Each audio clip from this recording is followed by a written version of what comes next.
Please note that the views expressed on this program are those of the individuals who speak them, and not necessarily those of Portsmouth Community Radio, its Board of Trustees, members, volunteers, or underwriters.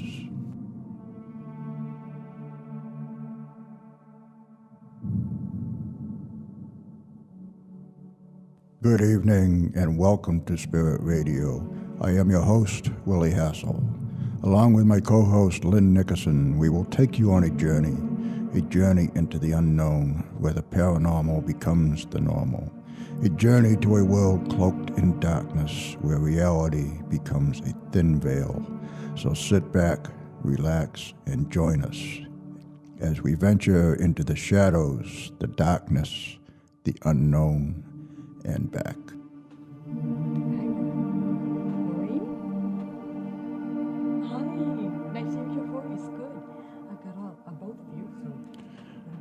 Good evening once again, and welcome to Spirit Radio, the Paranormal Experience. I'm Willie Hassell, along with the lovely, the mystical, the mysterious Lynn Nickerson. But right at the moment, she is getting our guests on the phone, so she will be sitting down very shortly to say good evening.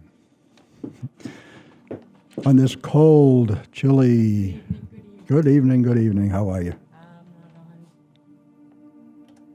Of course you are. Hey, good that's evening, a whole lot better. How you doing tonight? Thawing out. Thawing out. I'm not adjusting to this. Yeah, it's a chilly one. I don't like it one deep freeze. little bit. I hope the whole winter isn't going to be like this. It's not going to be like this. It's going to be worse. So there. Yeah. Aren't I cheerful tonight, huh? Okay. All right. Hey, guess We've what? got some great guests on hold. We have two guests tonight on the show. And they are the co-authors of the book, More Ghost Chronicles, stories from the realm of the unknown, the unexplained, and the unbelievable. We have on the line Maureen Wood, who is a fifth-generation psychic trance medium and is currently the lead psychic medium for the New England Ghost Project. And we also have New England's own Van Helsing. Yes, we do. Ron Kolek. And Ron is the founder and lead investigator for the New England Ghost Project, and he also is the host of Ghost Chronicles and Ghost Chronicles International.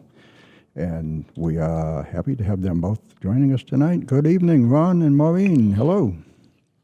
Hey, how you doing? Hi, good. Welcome how are you? on. Hi, how are you? How you on? Good evening. Welcome to the show. Well, Good. I'm having a real difficult time hearing you guys. oh, no, truly? Yes. Is that a little bit better? That's got to be a little better. That's all we got. Okay. Yes, it's better. Okay. It is better. It's Okay. better for me. Okay. I'll be talking directly into the mic. So this is what, your second book together? Third. Your third one together? Yes. Okay.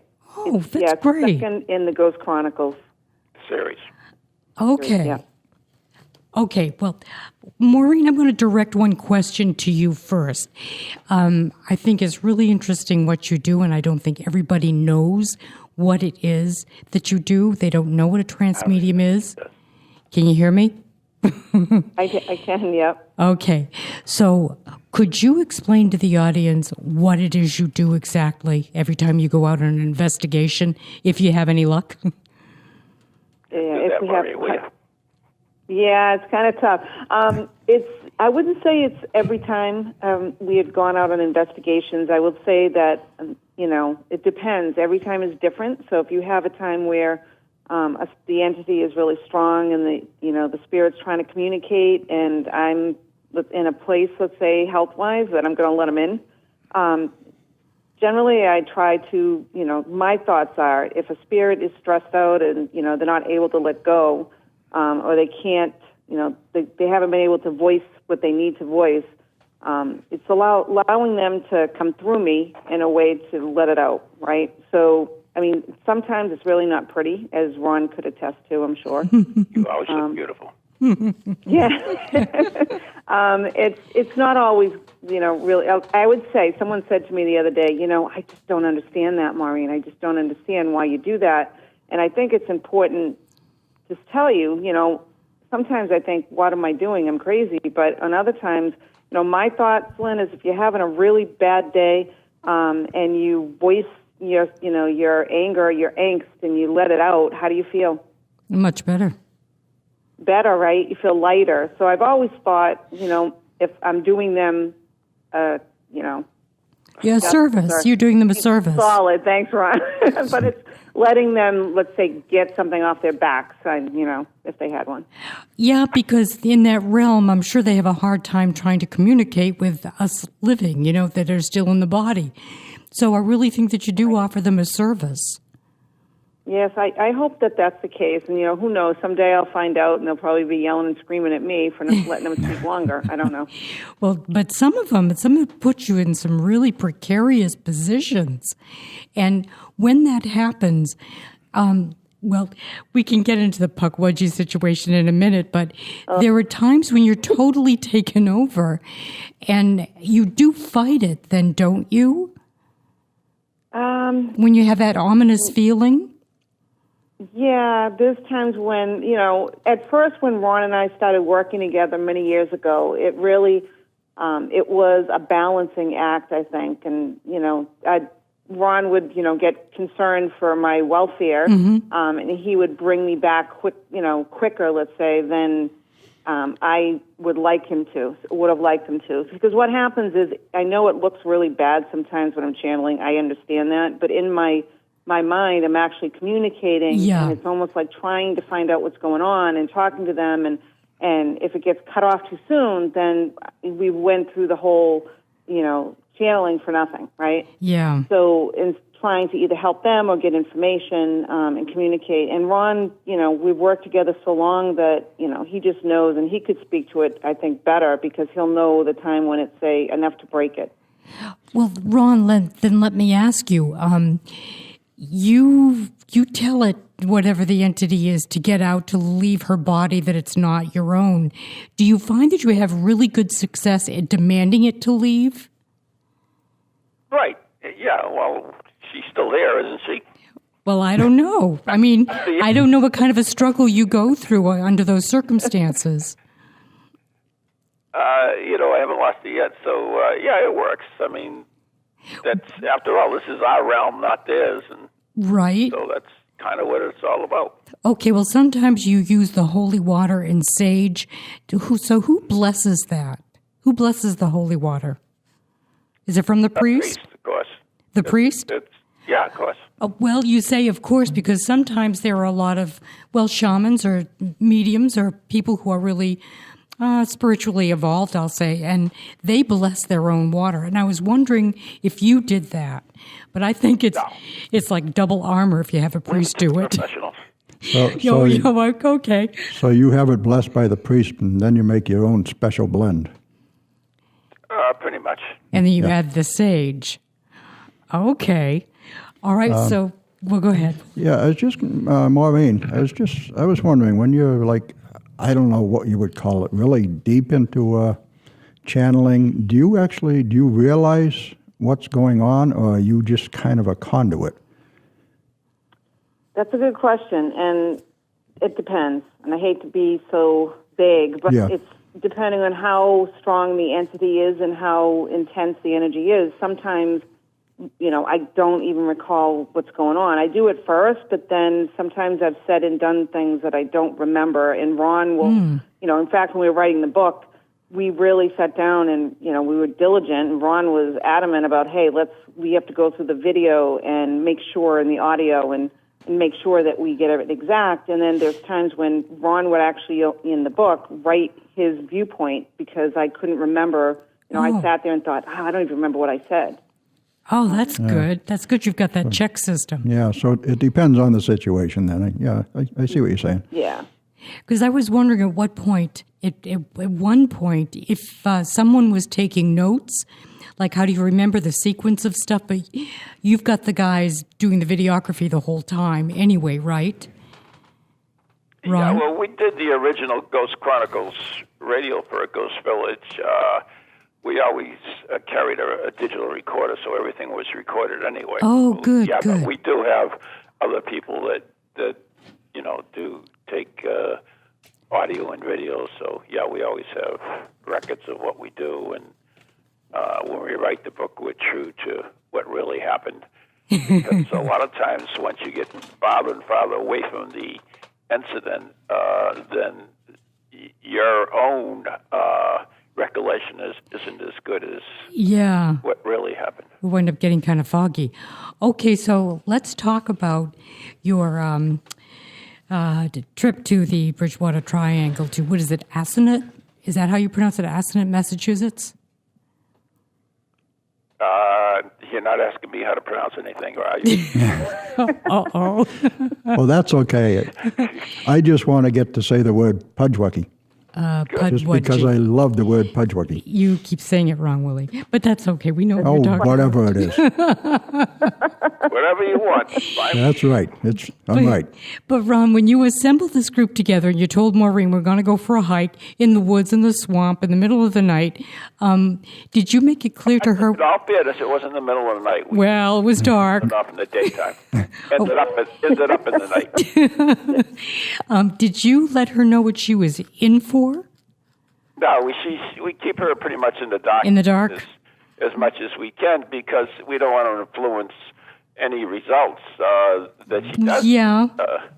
Okay. Great relationship, huh, Lynn? Ooh, yeah. Yeah, just follow me out into the dark woods. I'm not going to tell you what's going to happen. Okay, so are those trails marked well? Hell no. That's what I thought. I thought it was just really kind of labyrinthian and people get lost. That's part of the Puckledge legend, is that the Puckledges will misguide you and lead you into the woods where they can set upon you. Yeah, the same way with the will-o'-the-wisp, but I sometimes wonder if it's the same thing. Okay, so you were going there to verify the existence of the Pukwudgie? No, we actually were going there at the request of Chris Bolzano, who was writing a book called Picture Yourself Ghost Hunted, and he had various groups in the book, and he wanted someone, a team that could, how they operated in the outdoors, and he asked me to do that, and that's how we get involved in it. Okay, but you really weren't going for a ghost, were you? We were not. We were going to basically to, yeah, just check it out. Techniques or demonstrate our techniques, and that's basically it. Okay. So, Maureen, did you have a feeling of dread before going while you were, en route? Yeah, anytime she goes with me, she has a feeling of dread. Good point. Actually, we when we go, obviously it's camaraderie too, right? Because you're with the team, you're with the group. So, I don't know. I guess there was a little bit of, excitement, anticipation. What are we doing? And then when we got there, and when we did get there, and I think it was, we introduced to everybody there, and they had the camera, and there was Chris Balzano and everybody, and I said Pukwudgie, and I'm thinking, oh come on, Pukwudgies, seriously, like an elemental, or I'm like, yeah, and I'm thinking it's a good time for a hike in the woods. Not so much. So after going through that and having the experiences that we had that night, I thought, wow, that's a learning lesson for me, just to be very cautious sometimes and not, I guess you don't know what you don't know. That's right. The hard way. That's right. So I know you want people to read your book, but we have to talk about a couple of these stories. And this one is just so extraordinarily different than just your plain old ghost hunting.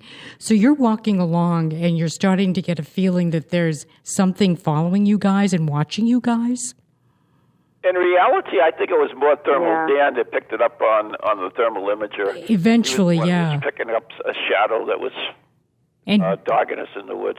And did he see? We were talking about it. We were saying that I think everybody was getting a sense while we were walking that it did feel like we were being watched. Only because we were freaking lost. Yeah, because you're being watched. Oh, well, that was part of it. But yeah, so it did. Thermal Dan did absolutely pick it up on the thermal imager, so that was a big part of it. But yeah, that we all had that sense of foreboding as we were walking, and who knows if it was just because it was dark, we were lost walking around, we weren't sure where we were going. That didn't help. In reality, though, it wasn't like it was a dreary situation. We were pretty much joking around. It was pretty light. We weren't really concerned too much about anything at that time. Okay, Ron. Until it showed up. Yeah. But what did Thermal Dan catch on his screen? Did he describe it to you? Thermal Dan, in fact, my book is dedicated to him because he passed away 2 years ago. Oh. Young guy. He was a firefighter. Assistant fire chief. So, but anyways, he had a very good thermal imager. At the time, I think it was somewhere around $20,000 for this stupid thing. And he picked up shadows that were there and then always just like fleeting, like they were there and then not there, then there and not there. Were there shadows that were kind of like the size of a 3-foot tall person? No, they weren't really. They were more motion things than he could, he couldn't put like, there's something there, basically, is what he told us. Okay. So, Maureen, your first clue was that you started getting disoriented? And then you bent over and... Well, basically, I could actually feel something coming at us, and it felt like just... it's hard to even explain, but it was like rushing at us, but at the same time, Thermal Dan had picked up the thermal camera with Clay, and they were looking at it, and they could see almost this image or a face. And I know that Ron had actually said that, or they were saying it looked like the Scream figure, or that Scream from the movie. Oh, really? Yeah, and it was coming from the woods and was coming, toward us. But within a few moments, I could feel something literally like jump in me. And I just, at that moment, it was very intense. And honestly, that's one of the times I don't even recall half of what took place while we were there. Yep. So exactly what did you feel that you remember? It happened twice during this hike. The second time you really had a recall of feeling like an animal, didn't you? Yeah, that one, the second time, the first time I ended up kind of coming out of it and wrestling with Ron on the ground. And your salvation. That was a little crazy. And then, we went walking. We all met up and went down to where the water's edge, and there was this big ledge above us that, I guess, Ron, you can probably tell it better, but there were people have jumped to their death from there. Is that correct or no? Oh. Yeah, that's pretty correct. So they would go there in a good mood, and that's part of the Pukwudgie legend that they would. I mean, it's a legend. How much it's based on fact, you really don't know. I mean, it's just okay. But the legend is that the Pukwudgies lured them to jump to their death. Exactly. Okay. Right. And basically, we were all kind of looking out. Actually, if I recall, there were people that were up on that ledge where I don't know if they were partying or you could hear yelling and screaming, and so we were all, like in trance, like, "Ooh, like what's going on?" And as we were getting closer to the water's edge, I started feeling this strange entity, around me, and I couldn't place what the feeling was because it wasn't anything I had really felt before. It definitely felt different than like, a spirit or, to me there's like a signature with a spirit. And right. It's totally different. So it wasn't like the one that you just felt a little while ago? Well, no, it was the one, that same night, but it was different than what I've typically experienced. So that night was unique on its own. But it just kind of took me over. with everything going on, Ron could kind of tell you better what happened with that. I recall after what happened, remember getting tackled like a sack of potatoes. You were. And I kind of come out of it and was, Chris Balzano had his arms wrapped around my legs, and Ron was, trying to yell and get this thing out of me, and it felt like it kind of happened all at once, but I don't even know how long it took before I was able to kind of, with the help of Ron, get it out. Ron, how long did it take you to get her settled down to make it leave? You never know.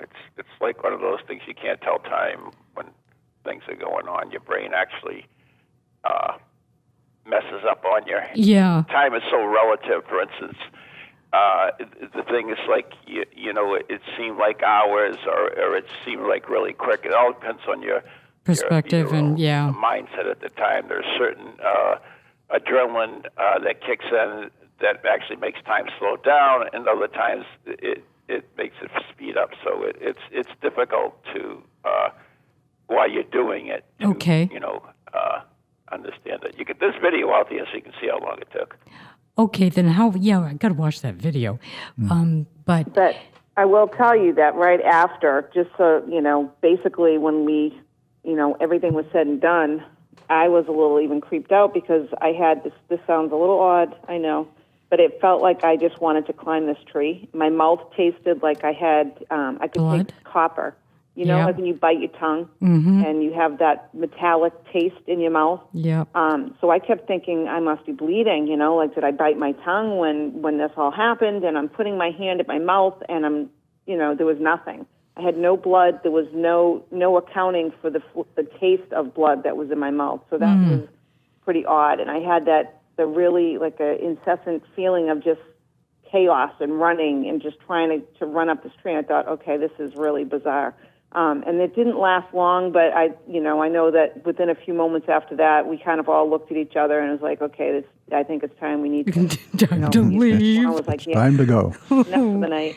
Time to go. So, Ron, let us give us an idea of what Maureen was doing when she was under at that time, and you were trying to get it to come out. I'm not quite sure what the question is. What was Maureen doing?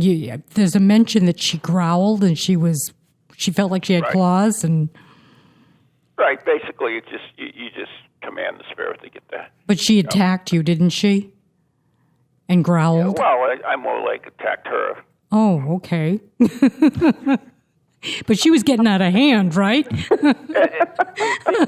mean, it's most of the time, but the spirits, whenever she's trans-channeling, for the most part, I think there was General Beauregard would probably be the only exception I can remember, is that most of the spirits will just back away from me for some reason at all. I have no clues why that happens, which can be safety concerns depending where she is trans-channeling. But yeah, they tend to back away from me for some reason. I don't know if because I'm living or what the story is, but they do. And then basically it's just a combination of commanding them to leave and getting Maureen to reclaim her body. It's fairly simple, actually. Yeah, but I was just wondering, what did you witness while she was under? What did I witness? Yeah, as far as, her face, her eyes. Did her face change? Actually, I couldn't see her face because her face was below me. She was hissing and growling and everything else.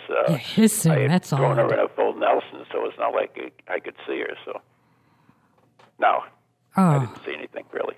And Maureen, you said face or anything. You said you felt like you had claws. Maureen. Yeah, well, I could feel myself, like, again, wanting to skitter, like, run up this tree, and it's just this really odd, sensation, that's not typical what I want to do, right? No. So it wasn't, it just was a very strange sensation to me, and it really unnerved me, to say the least. So when you were walking, Chris led you to his Jeep, right? But the rest of them went the other way around to the other vehicle or vehicles. You still felt pursued by this thing. How did you know that you were going to be able to break it off, to break that connection so that it wouldn't follow you home? Well, I think a lot has to do with just one, I did bring some protection, but I think getting away from that area was the biggest piece of it. That was it, yeah. Yeah, I don't necessarily think in this instance, I was so much worried it would come with us. I just really felt it was kind of in that area. Okay, and we're getting really close to the bottom of the hour, but I think we've got enough time for this. I wanted to cover when I think it was it Chris or Thermal Dan? Clay. It was Clay, I think, that saw the people up on the ledge, and then he mentioned he thought they were Native Americans and he thought he saw horses. And then shortly after that, you mentioned you thought you were near a time slip, and that was when you were standing by the lake looking at the ledge. Do you think it was a time slip situation? Do you think they were Native Americans?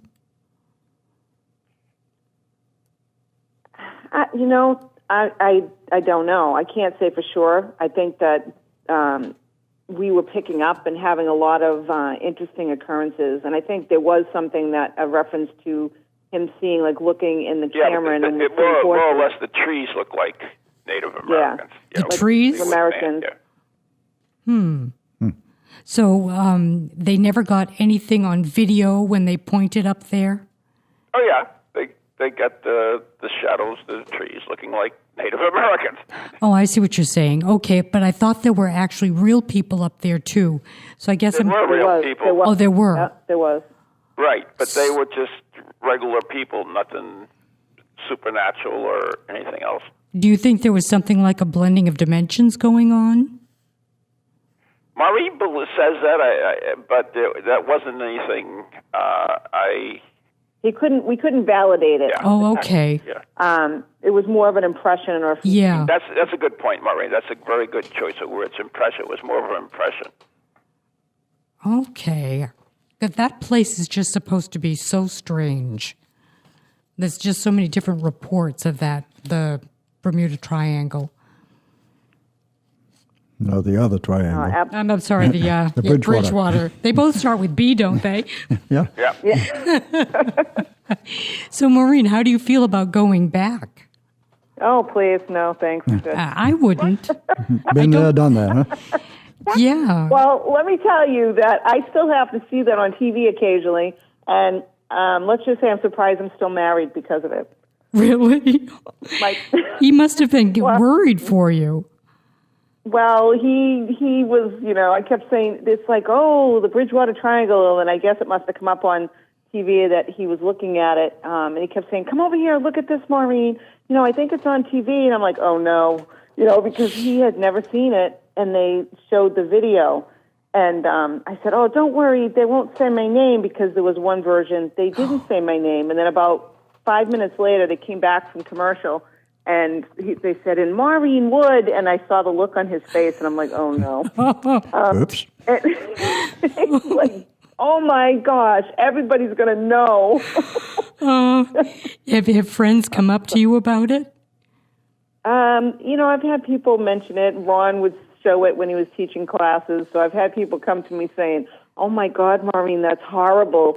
You look horrible. I'm like, oh, thank you. And there's, and there's another reason why I just don't like seeing myself channel. I try to avoid it at all costs. It's got to be disturbing. Yeah, I can't blame you for that.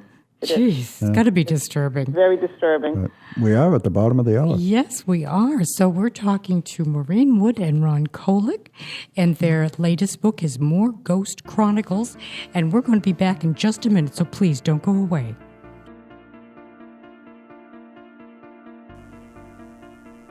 Supernatural Magazine, one of the UK's top paranormal magazines, provides support to Spirit Radio, the Paranormal Experience.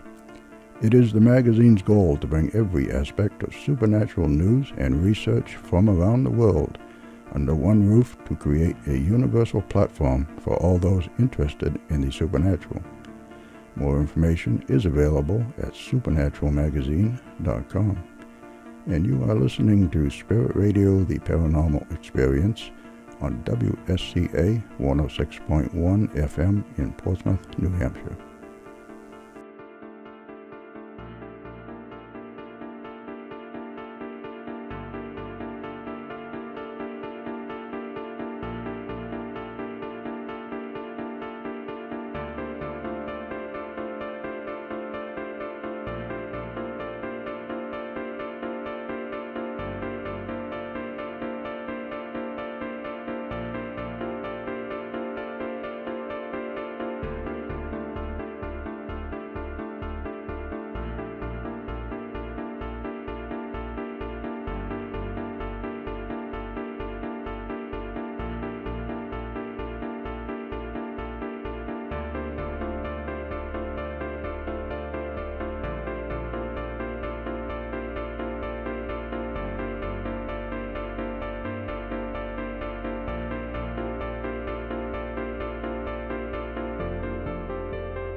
And you are tuned to WSCA 106.1 FM in Portsmouth, Spirit Radio. And tonight we are talking to Ron Kolek and Maureen Wood.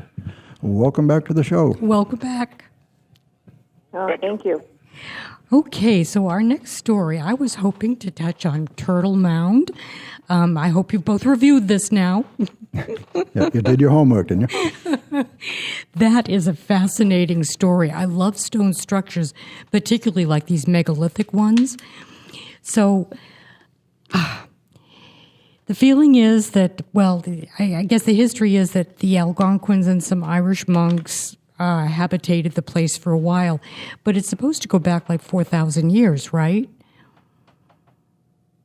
Well, they haven't really dated it. They haven't. I think what you're talking about is America's Stonehenge, which has been dated back 4,000 years, and we felt that the same inhabitants inhabited both places. So I think that's where the connection is. So no carbon-14 dating. No. Okay. No. You can't carbon-14 rock anyway. Okay. So this place is huge. It's like 86 by 96 by 15 feet high. I mean, that covers quite a bit of area. So the layout is basically stone chambers on the ground and then a tunnel system. Is it directly under the rocks? Through the rock. It's what? Through the rock. Through the rock. Are you saying bedrock or are you saying stones on top of the ground? Turtle Mound is not one rock. It's No. It's built. It's many rocks. Yep. It's shaped like a turtle, which is what they call a turtle mound. There's a passageway that goes through the mound. There are several chambers also from the outside, and there are stairs to go up to the top of it as well. Okay, so where is the tunnel exactly? Underneath it? Right through it. Okay, yep. I didn't know if there was hollow ground underneath it, underneath the chambers. There seems to be, but we don't know for sure. Okay. So initially, Denise McCarthy thought that, or she had heard that there had been someone buried under there with a saber. Well, yeah, with some type of a sword or a saber. Yeah, it was done by a group from Canada that did ground penetrating radar. That did research on the mound. Okay. Then what culture would that have fallen under? Did they give any speculation? Algonquin is some of the beliefs, but it's not. That's the like Mystery Hill. There's some mysteries. They don't sure. Mystery Hill and our American Stonehenge is been everything from Native Americans to Irish monks to Phoenicians or whatever. That's part of the mystery. They can't find a clear connection and say unequivocally this is who were there or this who inhabited at this certain time or who that person was buried the mound. Well, then, Maureen, you were saying that you felt like the spirits that were there were somehow connected to America's Stonehenge, right? Yeah, and I think, we were picking up, again, that same, and I think we even seen, like, the lights, right, Ron? There was a light out in the woods that you had seen when you were there investigating America's Stonehenge. Right. Stonehenge, and then we had a similar incident while we were investigating. Okay, two things. You said you saw the lights, but there's also the two red lights you saw, or red eyes or whatever. So were there two different instances of two different kinds of light? No, it's the red eyes. Just the red eyes. The red eyes, that's basically. Well, did you get an impression of what you thought that was? Was it like an entity or two red fireflies? No, it wasn't fireflies. I didn't think so. And it was a raining night, too. Oh, really? It was very... Terrible. It was very dreary, cold, damp, and raining. Your typical wonderful night to investigate. Okay, so you got the red eyes at both the Turtle Mound and America's Stonehenge, correct? Right. Okay. So, Maureen, any idea of what you think that was? Well, I know that when we were there, I was picking up on feeling more of like Native American. But as far as the red eyes, I don't think you picked up anything on that at all. Yeah, I didn't really pick up anything on that, but it was more the feeling when we were underneath in the cavern, and then we were up on top. We had gone up the steps, and we went on top of the mound, and that's really when it hit me even stronger. Yeah, that's actually where you began to channel Algonquin. I think you began speaking Algonquin because when we checked the recorder and searched the words, they came up as Algonquin words. That was amazing. Now, did you do research on the words as to their meaning? I did at the time. I can't recall what it is now. But it's probably something ceremonial. Honoring the gods or something. But they were Algonquin. That we did find. I can't recall what their actual meaning was, but it wasn't nothing like you're going to die or no. Or your house is on fire or anything. No, just ceremonial and probably in praise of their god or whatever. That is just amazing. What were you feeling? Do you remember much of that, Maureen? You know, when I started channeling, I just started feeling this. The energy was. I remember it growing really quickly because, in a distance, I was hearing Ron, "Not now, Maureen, not now." So actually, we didn't give you a chance, too much of a chance. Right, too much of a chance because I was trying to shut it down, and everything seemed to happen at once. And then Dan and Ron just literally tackled me at the top of the mountain. Actually, it grabbed you and threw you on the ground. Yeah, you're near the edge. Yeah. Well, you picked the darndest places. That excuse one. He's trying to get back at me for something, I guess. I don't know. I will say that once when I was out in Arizona, I was on a mesa. I started hearing drum beats. I was with another friend, and he heard them too. I haven't heard the chanting, but that stuff does happen, and it's amazing. Yeah, that's amazing. Jeez. Okay, so when you came to... did you have much recollection, did you say? No, I didn't on that one either. I mean, it seemed to get it happened so fast, but I could feel the energy, and I was trying to reach out, and and I don't remember what I was saying. Like I said, we really didn't give it much of a chance. He didn't give me much of a chance. He just, Well, you did mention that you thought that the spirits that were there were protectors of the land, or at least protectors of the mound. Yes, yep. We had just run across some, in fact, I just read this in another source, that sometimes the Native Americans decide not to go on to the light, that they remain earthbound for a period of time so that they can stay here and be protectors of the land. And it's interesting that you came up with that. It's a conscious choice, and they can move on later to the light if they want to. But they want to stay here and help. And we got that reading, too, for over at the James house, that there were some Native Americans still watching the land. And he even gave us some information on how to increase the energy flow of the land so that it stays protected. So that falls in with the Turtle Mound, isn't it? And that was interesting. Well, there was no determination then who this person was under the ground. No. You didn't get a feeling on that. So actually all you wound up channeling was this one particular strong Native American. Yeah, I wound up channeling him, but then when we were down underneath, I recall, I think Dan actually was watching with the thermal imager, and I had my crystal skull with me, and I have to say, even working together, we're all together holding the crystal skull, and the energy gets so intense at that moment. And I think, I can't recall exactly what Thermal Dan had said, but I think he saw that there was actually either a lot of heat or a lot of energy that was going from the skull up Ron's arms, or... Yeah, that's pretty much it. Yeah.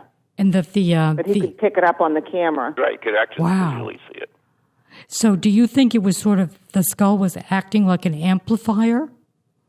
Yeah, I do. I absolutely do. And that's one of the reasons, I don't know, every time we investigate, there would be, some crystals that I might feel that I should take with me. Mm-hmm. And that night, I just felt that I needed to I have a beautiful crystal skull, and I brought it with me, and it just seemed to amplify what was going on in the chamber.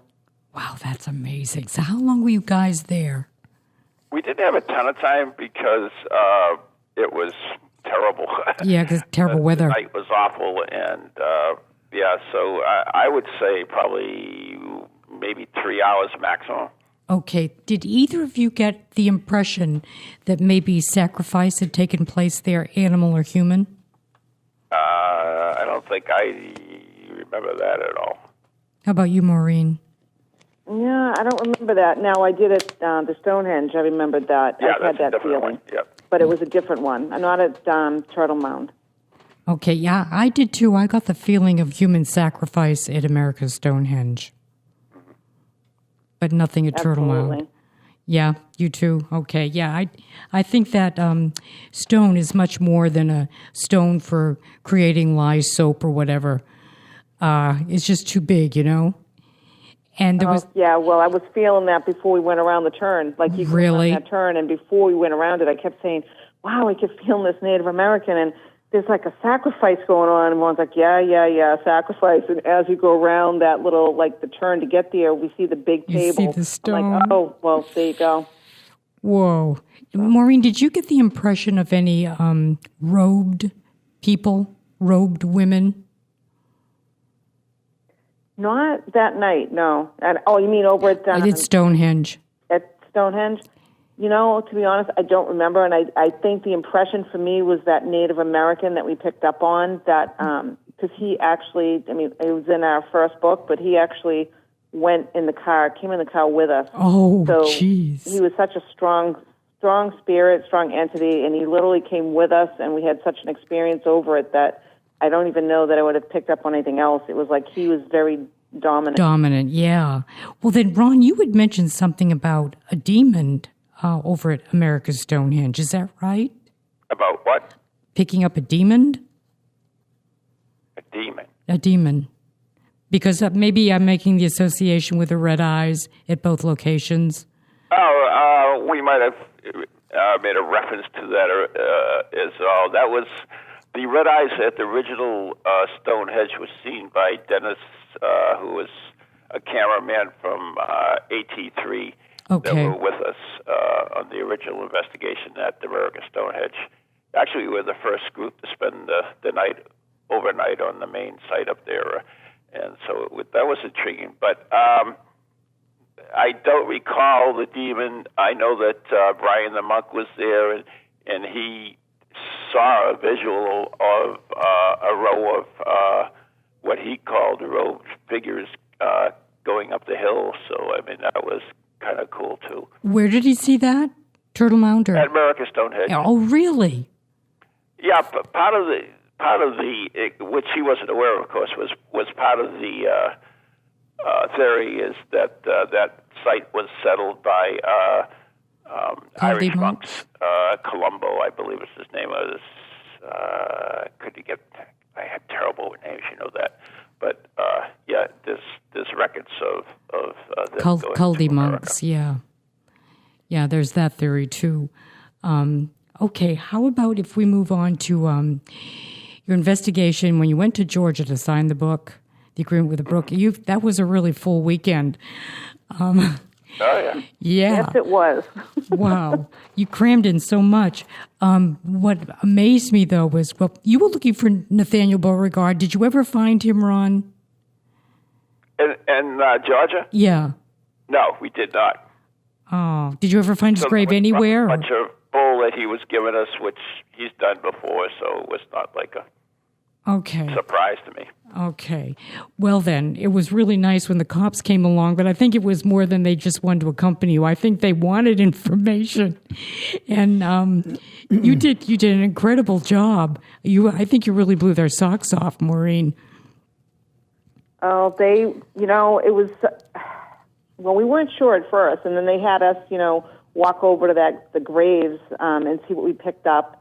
And he was trying to find out about those that got, what had happened to the police officers that had lost their lives. Right. And if I recall, one of them, I felt the burning in my stomach. Yes. And he said, yeah, he was shot, and that's what you get. That would be the sensation, that it would feel like you're burning, when you're shot. Right. And so that was the officer that when we were done, we walked back, after we left the grave sites, pulled us aside and he said, I'm really not sure. I'm intrigued and I'm not sure what you're doing, but I have this case I'm working on, and do you think that I can come tomorrow to talk with you guys about it and see if you can help us out? So that, he ended up coming to our agent's house in the morning, and we actually worked on a case with him upstairs. The way you did it, though, was really interesting.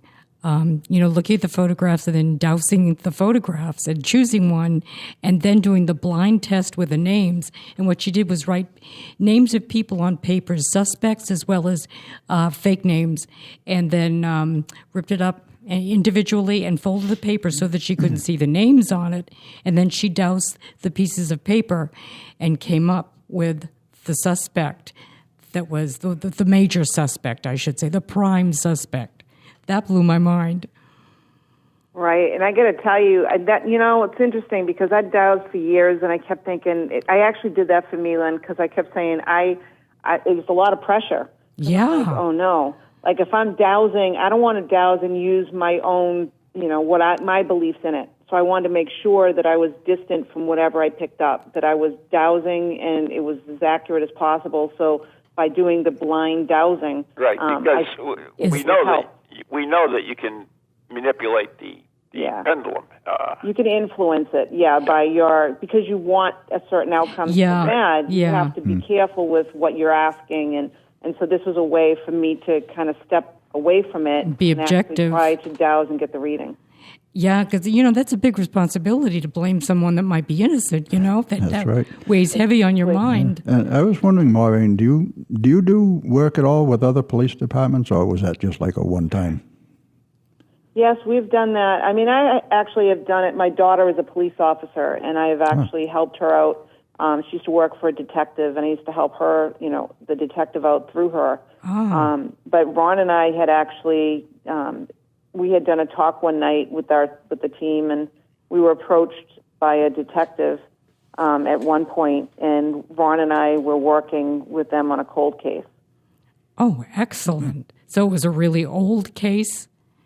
Yeah, I think it was like 30 years old or something like that. Yeah, there was Homeland Security was involved at the time. There was divers. There was a whole spiel of things going on at that time. Did you have any good results, or is it still open? It still is open.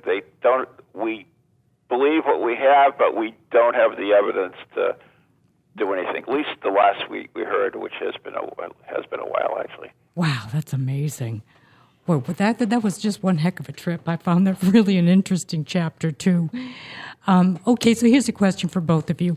What would be one of your most favorite investigations? There's so many. Oh, anywhere. Pick one. I'd love to hear it.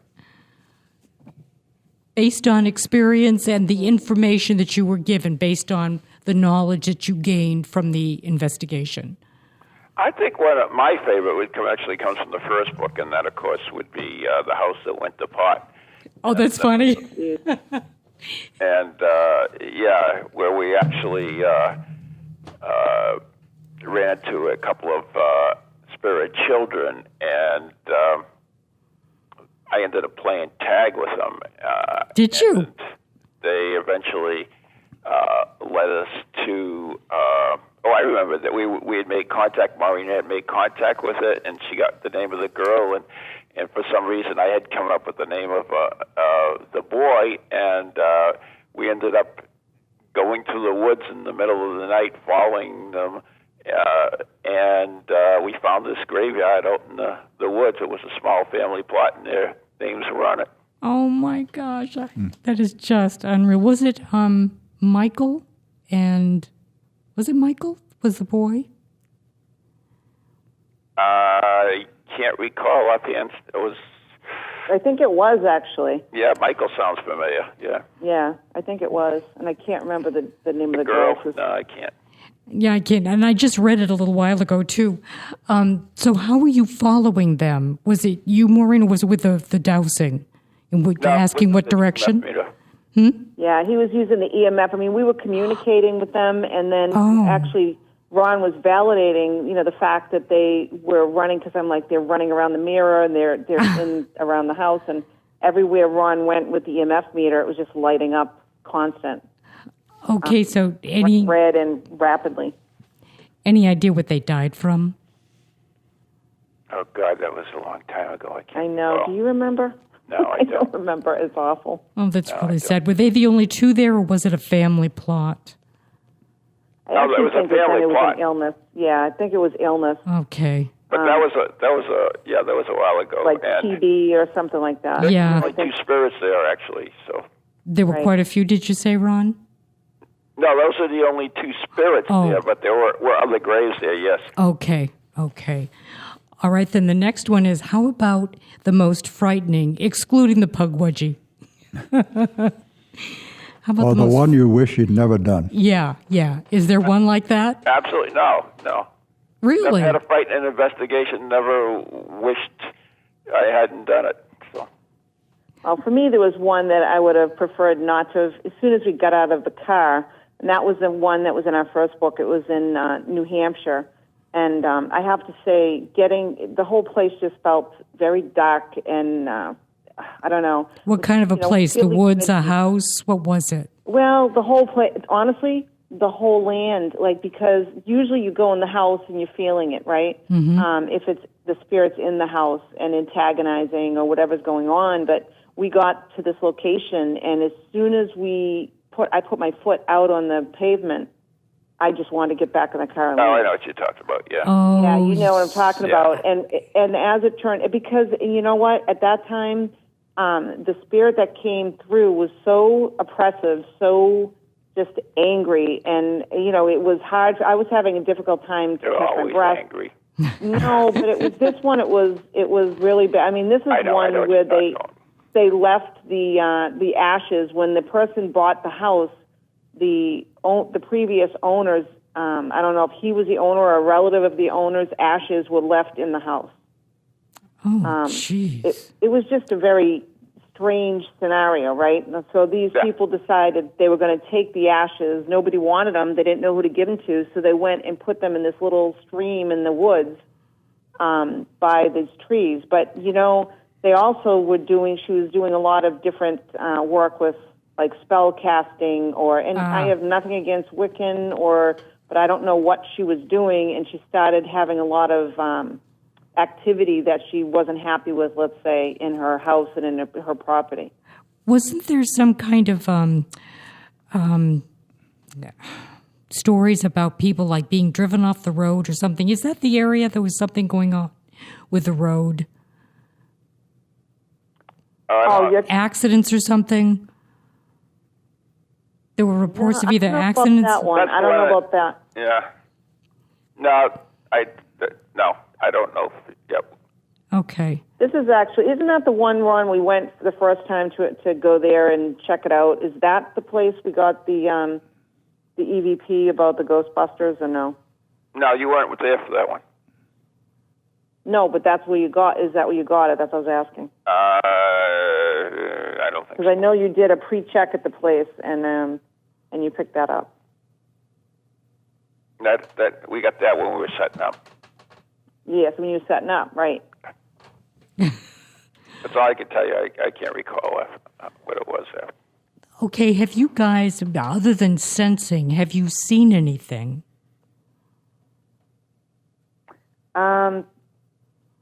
I think I've seen, there's times where I have seen a spirit or an entity. In fact, when we went to Gettysburg, I actually saw a doppelganger that, believe it or not, was Ron. Really? Ron. Oh, that's scary. You mean there's two of them? Exactly. Oh. Oh, Maureen, you've got to explain that. Well, what you saw in the situation. We had we stayed at this little farmhouse when we were there investigating, and we went out one night to go investigate these old trains, right, the train station.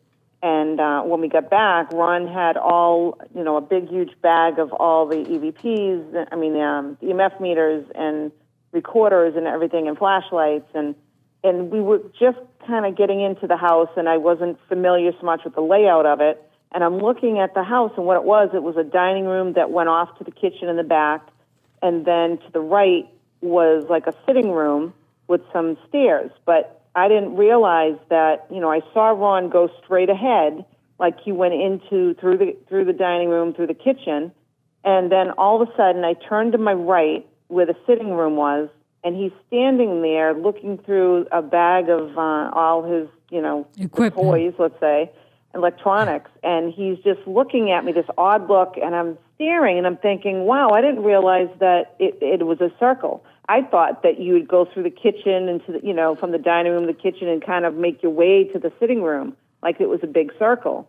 And so I looked to my right, and I walked in, and the next thing I know, he was gone.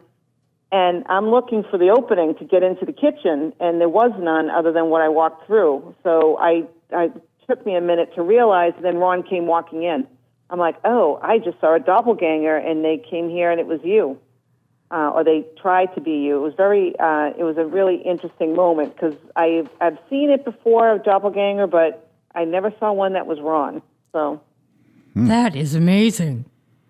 Well, it seems to me that a spirit wants to imitate a person physically, but also I think that they can imitate voices as well. Have you feel that you've been duped like that, Maureen? We've had some interesting experiences. Actually, that's pretty common. Is it? Yeah, because there's so many reports of people in their houses they believe they have ghosts, and one of the things they believe they ghosts is they'll hear somebody else call their name, and sometimes it's the same person that's in the house. Sometimes it'll be a loved one that's deceased, or sometimes it's a voice of a stranger. But a lot of times they are mimicking someone. Yeah. Okay. Well, darn, we're at the end of the show, so on that note, we are out of time. Okay, then. Wow, it went by fast, guys. It does. Good. It does. I want to tell people where they can buy the book, give out any websites you want to give out, anything like that. Get the book anywhere, Barnes & Noble, Amazon, Circles of Wisdom carries it, Goodreads carries it, R&R Traders carries it, Deadwicks carries it. It's a lot of places. But anyways, NEGhostProject.com is our website, NEGhostProject.com. Wonderful. Okay, very good. All right, thank you, guys. Thank you, Ron, Maureen. Thank you both. It's been a pleasure. I'll probably see you at the next seance, Ron. The last one was very interesting. So I heard. Okay, best we go. Thank you so much, both of you. Have a good evening. You have a great night. Okay, bye-bye. Thank you. Have a good night. Bye-bye. All right. Hey, we've run out of time. I know. Yep. So, Spirit Radio, WSCA, LP, 106.1 FM. Thank you, everyone, for listening. Have a great evening.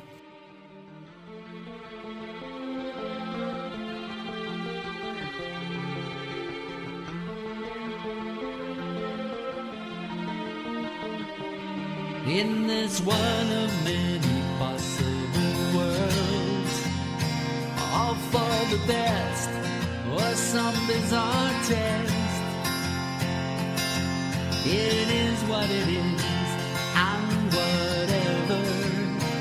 Time is still the infinite jest. The arrow flies when you dream. The hours tick away, the cells take away. The watchmaker keeps to his schemes. The hours tick away, they tick away. The measure of a life is a measure of life.